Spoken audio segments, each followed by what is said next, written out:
I'm Lucy, aka WW2 Boffin, and welcome to the very first Daily Boffin Bulletin.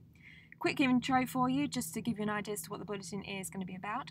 These are going to be daily videos containing snippets of general information alongside other various bits and pieces of all things World War II related. The bulletins are going to run parallel to my Facebook page. So in addition to the information that you're going to find in the bulletins, you'll also find so much more on the Facebook page, so do check that out if you haven't already. So for the first bulletin, 16th of April 2018, we're going to start with an On This Day section, and I'm going to do this at the start of all the other bulletins that follow. It's pretty self-explanatory.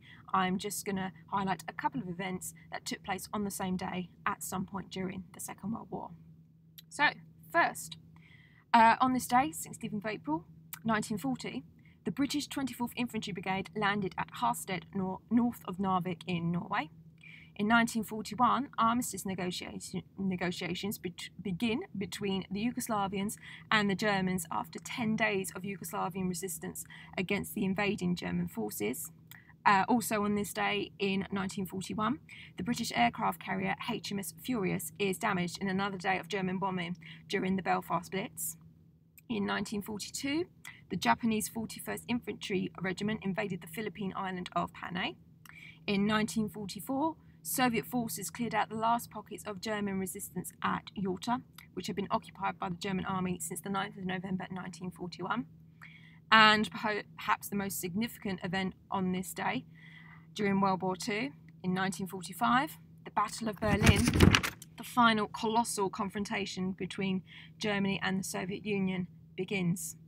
Somewhere in the region of 766,000 German soldiers faced off against 2.5 million Soviet and Polish soldiers. In the Berlin defence area, around 1.5 million Soviet and Polish soldiers would come down on what German forces remained to protect the German capital. That was about 45,000 soldiers.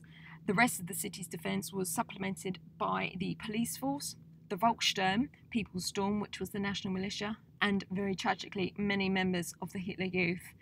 The youth of Germany was now being called upon in droves to sacrifice themselves in the name of the Third Reich.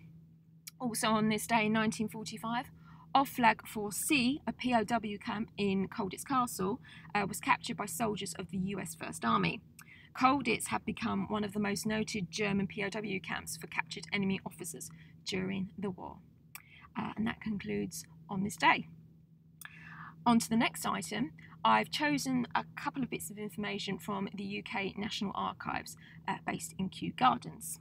I've chosen these couple of snippets as the first in the bulletin, mainly because they're relatively short and also they are very closely connected to one another in their subject matter, as you will see.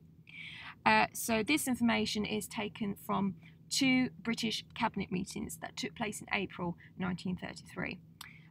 The first snippets of information are from a cabinet meeting that took place on the 5th of April. And one of the subjects discussed by the British cabinet was alien restrictions, the admission of German Jews into the UK. Events in Germany had led to a considerable increase in the number of Jews who were entering Britain under the Aliens Act. In 2 days, there had been around 100 admittances, although most of these were on temporary visits for business matters, but some were Jews who were completely destitute.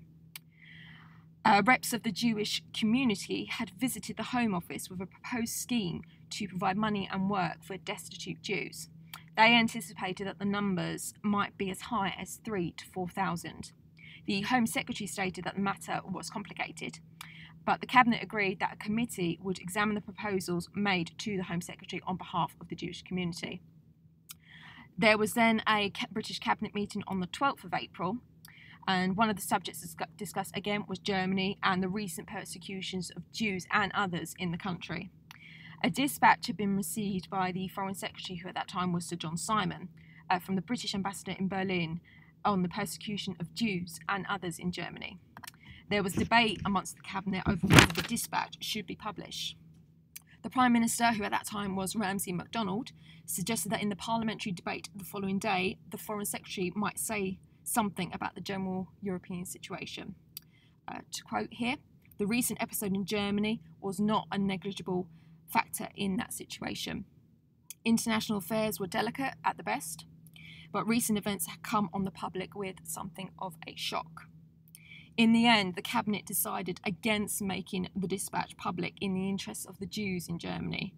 So, i.e., shining outside attention on the matter could make things worse for the Jews, as there was no clear idea of how the German government might react to such a move. So just 3 months after taking power, already the outside world is aware of how sinister Hitler's rule could turn out to be, and they keep a very close eye on matters as they progress in Germany over the following few years. So that's some information from the archives for you. Moving on to the next section, some info from some reading matter for you. I discovered this magazine very recently, rather interestingly, in my local supermarket. I'm surprised because, to be honest, I wouldn't normally expect to find magazines containing this sort of subject matter in my local supermarket, but there you go. And this is Bringing History to Life. It is about all things in relation to not just the Second World War, but to life inside the Third Reich. Which is why really I was surprised to find it in the supermarket, because I thought it would have been a bit of a taboo to have things on, so informed on the Nazis in a supermarket. It was rather more expensive than what I would usually pay for a magazine. It was £10, so I ummed and ahed for a little while, but I obviously gave in. And I'm very pleased that I did. I can understand perhaps why it was so expensive, because it is a very well made magazine. It's very thick, so there's lots of information in there, lots of articles, lots of really good photos, diagrams, other images, and it's almost like a book, really, in its makeup. So again, I can understand perhaps why it was so expensive. As I say, it's more than I would normally pay for a magazine, but I do think it was worth it.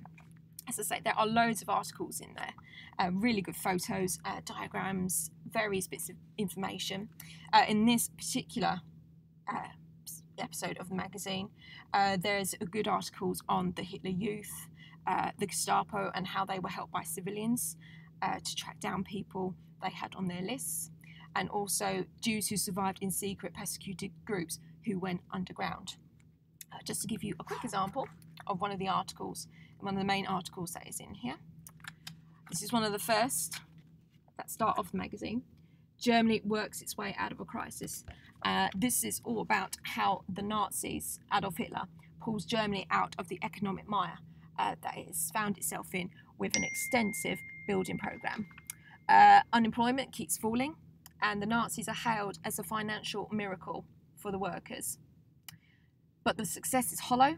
Nazi leaders have used an underhand ploy to fabricate the numbers. As you can see there is an image of Hitler, and next to him is Fritz Todt, and it shows Hitler apparently getting his hands dirty, and this was taken on the 23rd of September 1933. I'm just going to read a bit of an extract from the article for you. Journalists and photographers flocked to a building site at Darmstadt. Here, the press witnessed an unusual scene. Reich Chancellor Adolf Hitler watched a column of 720 men march in, each carrying a spade over his shoulder. That morning, the men had been unemployed, but now they had a mission. The team would start building a new Autobahn highway to bind together the German Empire. Today, we stand at the threshold of a tremendous start, Hitler stressed in a speech on Reich radio transmitted into German homes. The time will come when rain, frost and snow will make the work trying and difficult for everyone, but it is necessary. This work must be done. In taking on a difficult task today, the Chancellor continued, you are ensuring that hundreds of thousands more will receive work in the factories and workshops by virtue of your increased buying power. Hitler carried on in this vein before concluding energetically, German workers, to work. To punctuate his words, the Führer grabbed a spade from in front of him, forcing it into the ground. Behind him stood Fritz Todt. Todt had been appointed by Hitler to the role of Inspector General for German Railways, and the engineer later described the scene. Again and again he plunged the shovel into the soil heap. There was nothing symbolic about the effort. This was true construction. 2 workers came, and all continued until the mound was dug out in a satisfactory manner, and sweat dripped from Hitler's forehead. Such a striking act could almost only herald better times, and optimism was needed. The empire was in crisis after several years of recession and spiralling unemployment. 2 million Germans were employed in construction in 1936 compared to 600,000 in 1933. Many worked on transport links, building railways, roads, harbours and canals. So, an introduction there as to how the Nazis manipulated certain aspects of life in Nazi Germany to reflect more positively on themselves. To finish off this bulletin, a bit of a show and tell for you. I collect all manner of artefacts connected to the war. This includes photographs, documents, all sorts of various bits and pieces, and I'm going to share those with you. This won't necessarily be in every single bulletin, but as this is the very first bulletin, I thought it would be a good way to round it off. So, show and tell for today. This is a photograph of a US Marine on Peleliu who has been burnt during combat, I assume with a flamethrower, as these were very common in the Pacific theatre. So as you can see there, he has been quite badly burnt and he is being tended to by comrades and receiving a medical aid. This is a reproduction photograph of the original, which I believe is held in the Imperial War Museum. So as you can see, it's a pretty powerful photograph, if very sad. So that's it. That completes the very first entry for the Daily Boffin Bulletin. I hope you found its content of interest and that you'll join me for tomorrow's bulletin. Needless to say, this first entry is a bit rough around the edges, so I'm going to work on the setup and polish that a little bit more, so the future bulletins should begin to run a lot smoother. So as I say, I hope you'll join me for tomorrow's bulletin. In the meantime, if you haven't already, do check out the Facebook page. The address is in the description box at the bottom of the video, and will also run in a clip at the end of the bulletin in a few seconds' time. Just a quick side note, any archival sources or other sources that I've referred to in this bulletin are also listed in the description box below. So, thank you for tuning in. As I say, I hope you found the content of the bulletin of interest, and hopefully you will tune in for tomorrow's. So till then, bye-bye.